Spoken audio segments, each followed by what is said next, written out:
मुजफ्फरपुर में हैवानियत की हदें पार। 17 साल की रीमा को दोनों पैरों में ठोकी गई कीलें, सब नदी किनारे दफनाया। नमस्कार, मैं हूं संजीत और आप देख रहे हैं बेमिसाल इंडिया न्यूज। मुजफ्फरपुर से एक ऐसी खबर आ रही है जिसने सबकी दिल को दहलाकर रख दिया है। जब इंसानियत शर्मसार होती है तो घटनाएं इतिहास में जख्म छोड़ जाती है।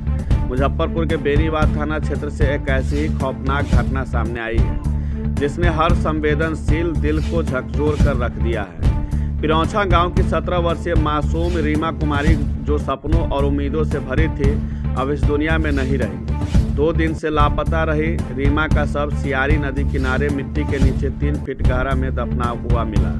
लेकिन सबसे दर्दनाक सच यह था कि उसकी दोनों पैरों में लोहे की बड़ी बड़ी कीलें ठोकी गई थी। चेहरे और गले पर गहरे जख्म के निशान चीख चीख कर उसकी पीड़ा की गवाही दे रहे थे। जमीन के कुछ टुकड़ों के लिए बुझा दी गई एक नन्ही की जिंदगी। जी हाँ, रीमा की मां ने टूटे शब्दों में बताया कि पति की मौत के बाद से जमीन के बंटवारे को लेकर उसके देवर से विवाद चल रहा था। मां को पूरा यकीन है कि उसी रंजिश में देवर के बेटे ने उनकी फूल सी बेटी की हत्या कर दी। वारदात के बाद से आरोपी चाचा और उसके घर वाले फरार हैं। एक मां जो पहले ही पति को खो चुकी थी, अब अपनी फूल जैसी बेटी की भी निर्मम हत्या का गम लिए दर-दर भटक रही है। अपर थानाध्यक्ष रघुनाथ पासवान ने बताया कि सूचना के आधार पर जब खुदाई कराई गई तो शव के साथ दरिंदगी के ऐसे सबूत मिले जिन्हें देखकर रूह कांप उठी। ग्रामीण एसपी विद्यासागर ने कहा कि लड़की के लापता होने की सूचना भी समय रहते नहीं दी गई थी।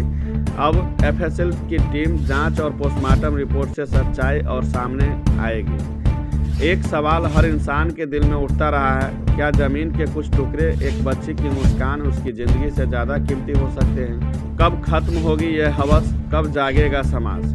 आज पिरौछा गांव मातम में डूबा है, लेकिन यह घटना हर उस इंसान के दिल में सवाल छोड़ गई है जिसे अभी भी अपने भीतर थोड़ी भी मानवता बाकी होने का भरोसा है। देखिए इस रिपोर्ट को।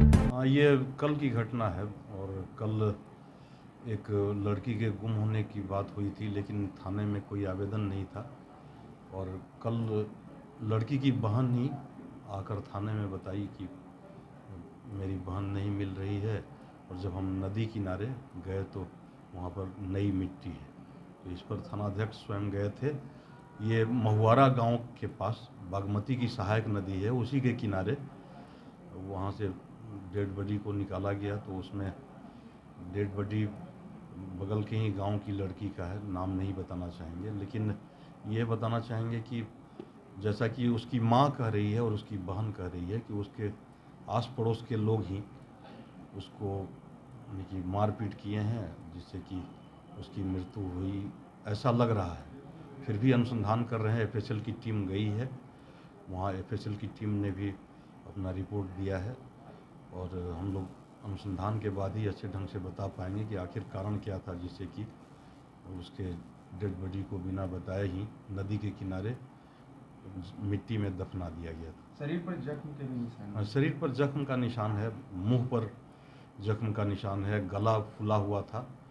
इससे ये भी कहा जा सकता है कि कहीं उसका गला दबा करके उसकी हत्या हुई हो, लेकिन अनुसंधान के बाद, एफएसएल रिपोर्ट के बाद, पोस्टमार्टम रिपोर्ट के बाद ही कुछ कहा जा सकता है। सर, कोई विवाद वगैरह कुछ था? विवाद तो अब नहीं कि आस पड़ोस से, अब नहीं कि ऐसा कहा जा सकता है, अनुसंधान में आएगा कि आस पड़ोस से कोई लड़ाई होगी या आस पड़ोस कुछ भी हो सकता है। लेकिन माँ और बहन का कहना है कि आस पड़ोस का ही लोग ऐसा किया है, क्योंकि उनसे झगड़ा होते रहता था, झगड़ा था।